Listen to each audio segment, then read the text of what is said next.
High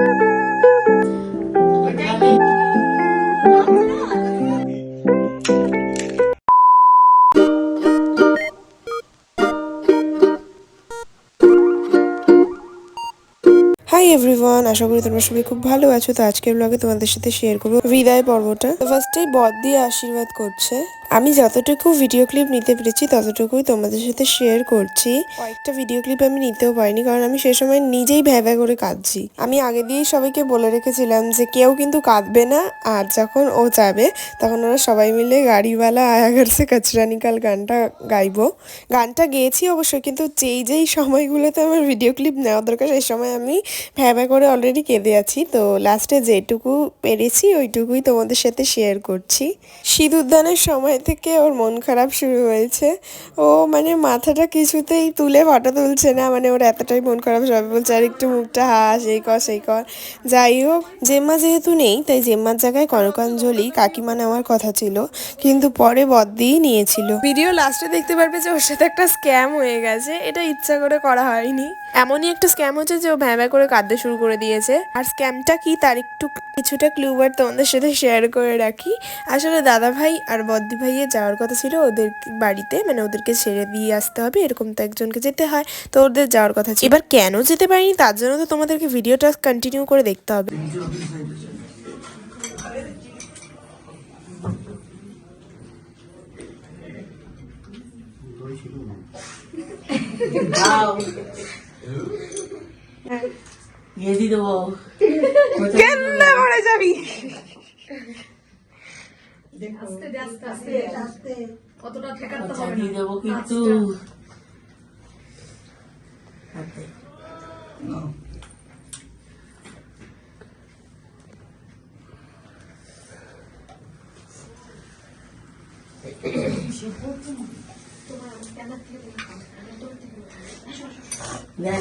মন আছে এখনো সময় আছে। যা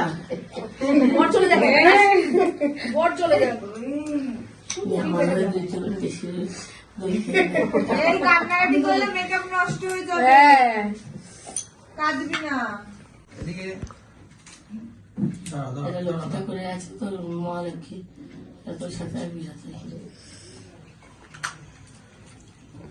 আর তোমাকে যেতে আশীর্বাদ দিয়ে গণেশ ঠাকুরটা তোমার কাছে রাখবে।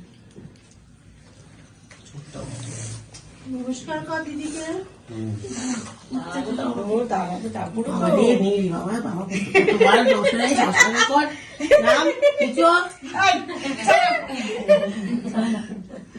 তখন হয়তো তোমরা ভেবেছিলে কাকিমাকে, এটাই হচ্ছে দিদিভাইদের নিজের কাকিমা। তো আমি ছোটবেলা থেকেই বুচি ডাকি। তোমাদের সাথে আরো একটা জিনিস শেয়ার করে দিই যে আমি বুচি কেন ডাকি। ছোটবেলায় না আমার নাকটা বোঝাই যেত না, যেহেতু নাকটা একটু বোচা ছিল। যেহেতু তখন থেকে আমাকে বুচি ডাকতো, তাই আমিও শুনে শুনে সেই বুচিই ডাকতাম। তোমাদের সাথে কথা বলতে বলতে দাদা ভাইয়েরও কিছুটা বর্ণনা করা হয়েই গেছে। তো দাদা ভাইকে আমি অনেক তাকানোর পর দাদা ভাই তাকিয়েছে। জামাই টু জামাই বরণ হচ্ছে বলে কথা, তো ফটো তো তুলতেই হবে। জামাই টু বানবো, এটা জামাই বরণ বলে নাকি? জামাই বরণ, জামাই টু জামাই বরণ।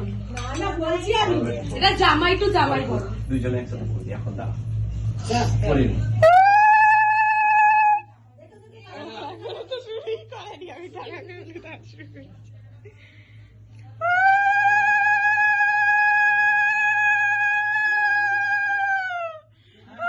দাদা ভাইয়ের প্রায় বরণ করা যখন হয়ে এসেছে তখন সবাই বড়দিকে বলছে যে না তুমি কনকাঞ্জলিটা নাও, কারণ জেম্মা মারা যাওয়ার পর থেকে বড়দি একমাত্র গার্জিয়ান বলতে পারো। মায়ের জায়গাটা ওই নিয়েছে, আর এমনিতেও মায়ের পরে তো দিদি না। এই জায়গাটা দিয়ে সবাই সব থেকে ইমোশনাল হয়ে পড়েছিল। তো যাই হোক, এই যে আমরা সব বোনরা মিলে ওকে নিয়ে যাচ্ছিলাম।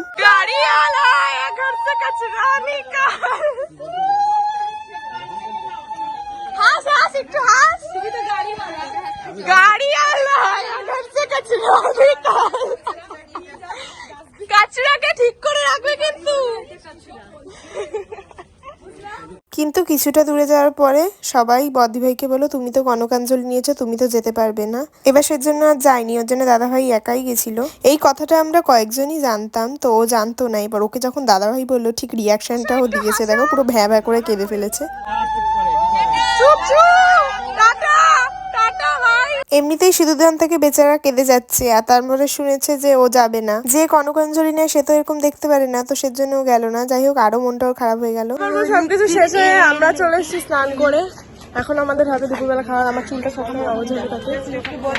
তো প্রথমে আমরা সব বোনেরা এক টেবিলেই বসেছিলাম, যেহেতু বোনও বসেছিল আর ওই টেবিলে জায়গা হয়নি, তার বোনুকে পাশে নিয়ে না বসলে না ও না একটুকু খেতে চায় না। তো মেনুতে ছিল ডাল, আলুর চিপস, ভাত, লেবু, মাছ আর হচ্ছে গিয়ে চাটনি। তো আমার সব থেকে ডাল আলুর চিপস ভাতটাই ভালো লেগেছে, ওর জন্য আমি এটারই ভিডিও ক্লিপ নিয়েছিলাম, কারণ এত রিচ খাওয়ার পর এই খাবারটাই বেশি ভালো লাগে। সন্ধ্যেবেলা বনু বলছিল ফুচকা খাবে, তাই ফুচকা নিয়ে এসেছিলাম।